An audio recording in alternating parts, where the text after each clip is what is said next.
Paradise Lane's at Tacoma here for two of our 3 title matches. U17 is going to be after school because this guy Matt Carin's in the title match, going up against one of the more dominant folks we've had in quite some time in Ashton Yamasaki. Max stays behind the foul line but doesn't get the carry there.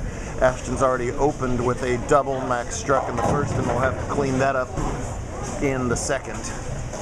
To their left is the handicap title match. Haley Johnson's won 2 games in a row to reach the title match against top seed Tommy Lee. This will be both bowlers' career high finish in singles regardless. Haley has a second place in the Baker team event, but her previous career singles high was 4th, so she's bettering that with wins over Tamir Yeager and Danny Chalmers to get this far. That guy finished 3rd in scratch. That was Duke. While Tamia also made the girls' scratch title match, finishing up in 2nd as Katie Dickens came home from U Pike to blast 276 at her for the girls' scratch title match. Haley didn't come out of that ball cleanly, and that's her first open after spare in the first 2 frames. Tommy went double open, and it's only a 1-pin handicap difference. Tommy's got to win by 1 to tie and 2 to win. Max struggling with the approach. He should know every board of this approach in this whole bowling center. He pretty much a second home here at Paradise. Right spare to open it up. Haley entered a 138, went plus 120 for her 5 qualifying games, added another 100 pins in the 3 semifinal games to just squeeze into that number 4 spot, and then has thrown 2 good games to be here.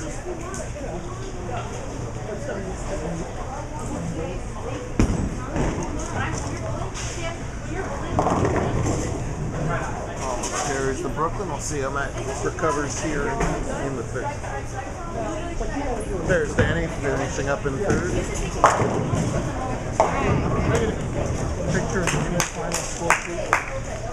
I like spit up all over it, but feel free to. Look, I don't care. My wife wants this and this and this. It's like, well, why don't you show up to watch him instead of promoting all this crap? Is that thing in front? Is that What are you asking me? clock right here? It's somebody's. Must be. Danny says, "Give me my play." Oh, that's gonna fall. Wow. Rather unusual messenger there. Does not make Mac happy at all. So Ashton, we talked a lot about Sorel Cardenas' dominance in the last month, winning 3 invites, but Ashton has been just destroying them up here in the Northwest. He won the OJC's Tournament of Champions last week. That was his 24th career OJC win, which is the all-time record up there. Shot 2 300s during that tournament. I asked him what he thinks he averaged for the OJC season. And I said, legit, what do you think? And he said he probably averaged around 250. There are not too many bowlers of any age in any travel league tournament club that average 250 for an entire year. I know it was on house, but so what? You go out on house and do that in a different bowling center and a different fair all the time. Pretty incredible what he's accomplishing up here. I sure hope he comes down to TPC because I would love to see him match up with the best of our tour nationwide. Northwest has had a habit of doing well in the TPC, so we'd love to make that continue. First look at Tommy Lee on camera. Double open strike and doesn't get that messenger. Pulling up his 10-pin there as Ashton's ball holds on for the spare for an early 18-pin lead. Mac's going to play Bud for U17 after this. Mac has already beaten Duke in the semis, and Duke beat Bud to open up the scratch set. Cross lane for Lee went plus 361 today. That's going to change his 140 average before tomorrow, but now at least he's in tomorrow. He wasn't eligible for the invite until this top 4 finish today. When Mac likes a shot, he does this like little thing that he does every time. You know he's throwing it good, and more often than not, it's 10 back. A lot of power up here as everybody but Duke two-handed, and Duke with one hand probably throws more power than even all of them. It's pretty incredible.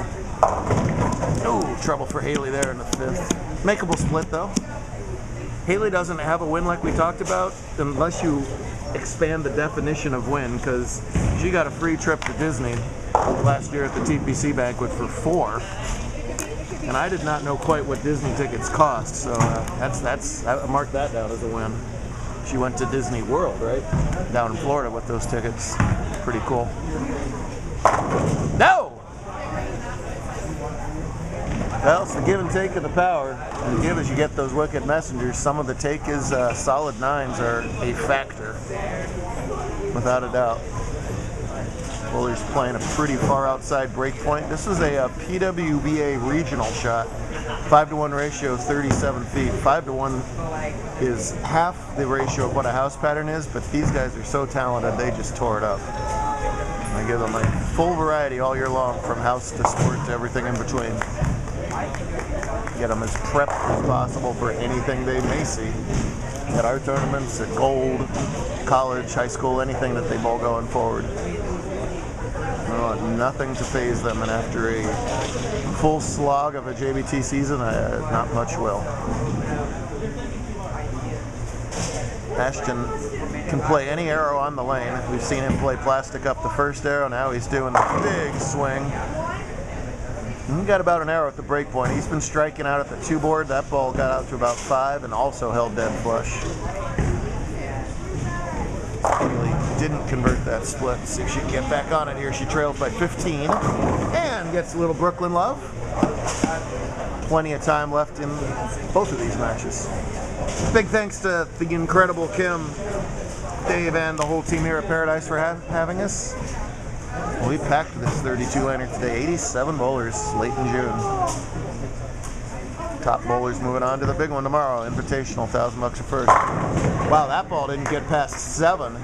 So he's got a solid arrow at the break point. When you're that talented, that loosens up the shoulder, and a lot of strikes are often the result. So back at West Seattle Bowl, Mac won scratch and Jake Keister won handicap.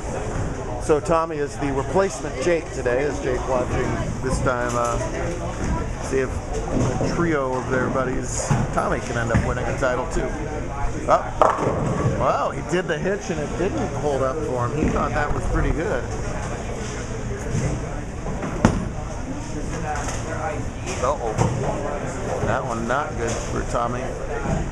As he whiffs the 3-pin, that's a pretty makeable spare. That's a bad miss for Lee. It gets this match a lot closer. Mac remains clean with a double, but that's only good for a 12-pin deficit, as Yamasaki's got a double spare double. Tommy untested, like I said, first time in the top 4, first time in the title match, last player standing, everybody talking about you, and a ring and 10 isn't going to help things. He's already missed a 10-pin once. We start every tournament with make your spares. He's got a chance for the ugly 9 out, 9 out, 9 out. Nobody wants that.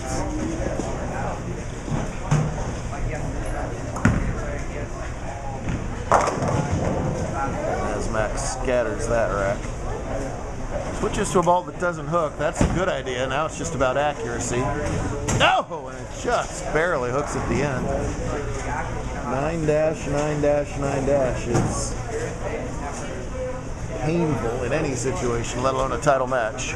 Big opportunity for Johnson here to jump. Well, she's already jumped into the lead on the bench. Now she's got a chance to extend her lead with the strike here in the 7th. Good follow through. Will it hold pocket? No, but breaks up the split.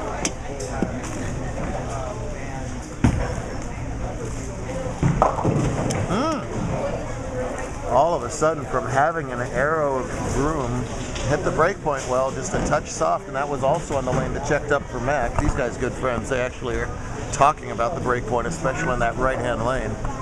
That's the lane Mac's got to finish on in the 10th, too. On a double, so he loses all kinds of counts. Could get the 2 here. Don't want to lose even more counts.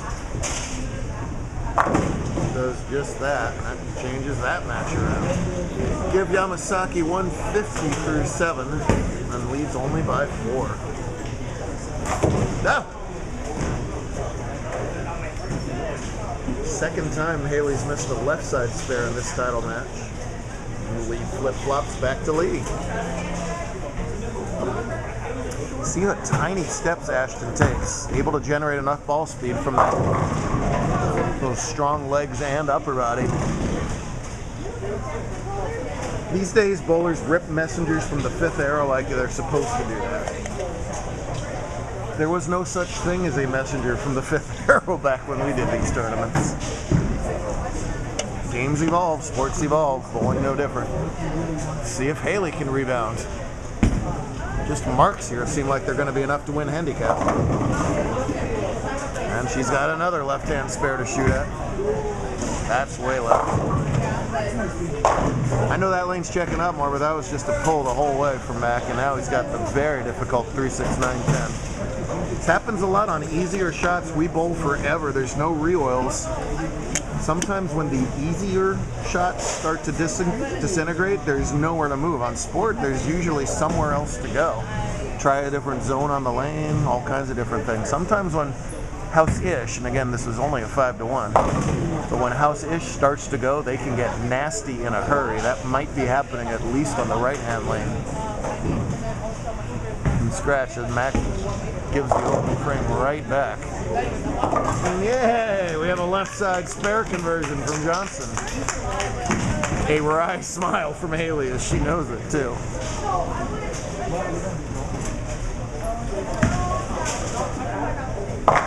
Uh-oh, Mac's losing this pair.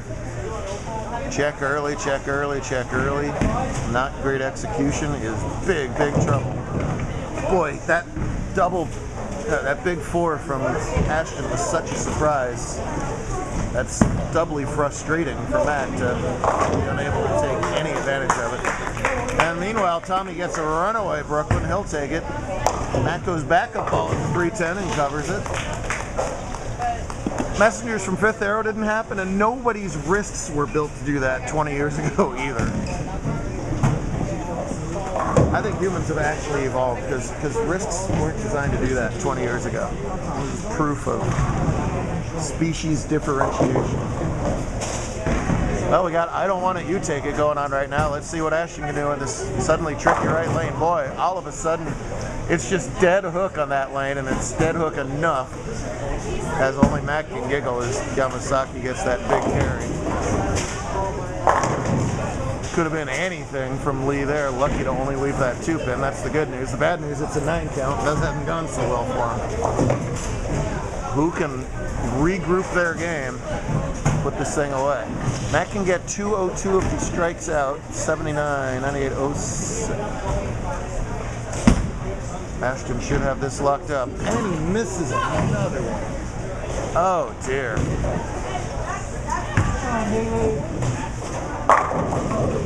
Ashton consolidates the Brooklyn. He's going to win your scratch division title. This will be number 9, I believe, for him on our tour. Go with those 24 OJCs.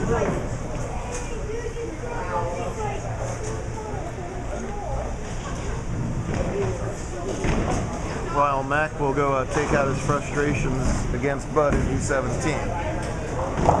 Haley's dad likes it. He knows what he's talking about, as that was her best shot since she turned the camera on for a pivotal 9th frame strike.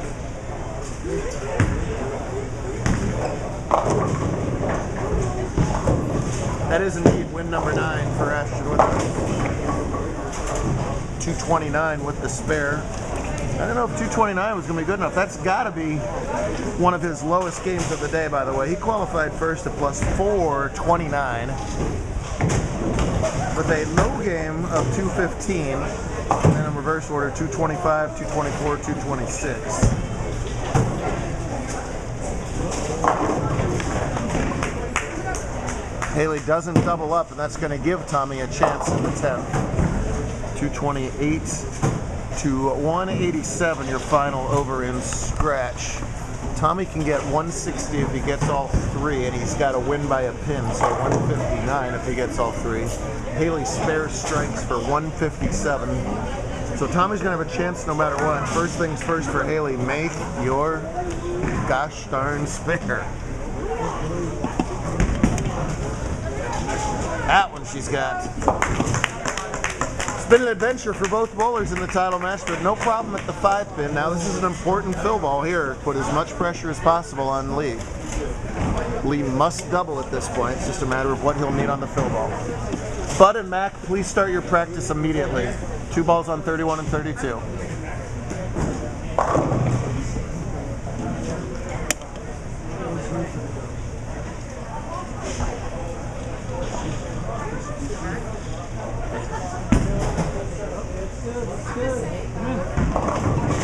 Oh, decent shot, but a low count as it turns out on the fill ball. So that takes Tommy's fill ball pretty much out of the equation.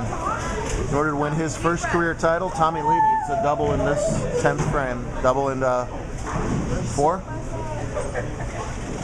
Anything less, Haley Johnson is a JBT champion. Double in 5 to win. Double in 4 would be a tie. Big moment. These don't come around that often. 58 bowlers today. It's close. Oh, he gets the first one.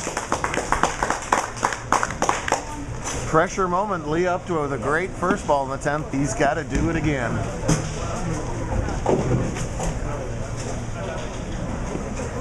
Can he survive 4 9 misses? Riding on this shot.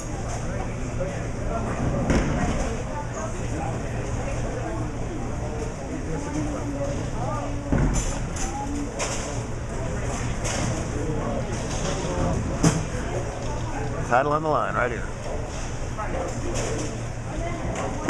Oh, come on!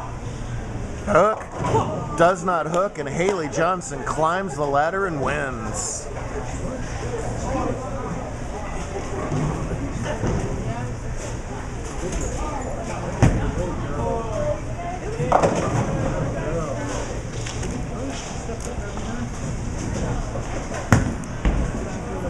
It's a tough one for Tommy. He's going to kick himself over some of those 9-count spares. In the end, Haley does just enough and takes the title. Stunned slash handicap. In scratch, it's always bro hugs, and handicap is like, whatever. There we go. There's a quiet, shy smile from a brand new JBT title winner. Bud and Mac are going to play a very, very serious match, I'm sure, over there coming up. A little bit of overtime. Good stuff from there. Invitational time.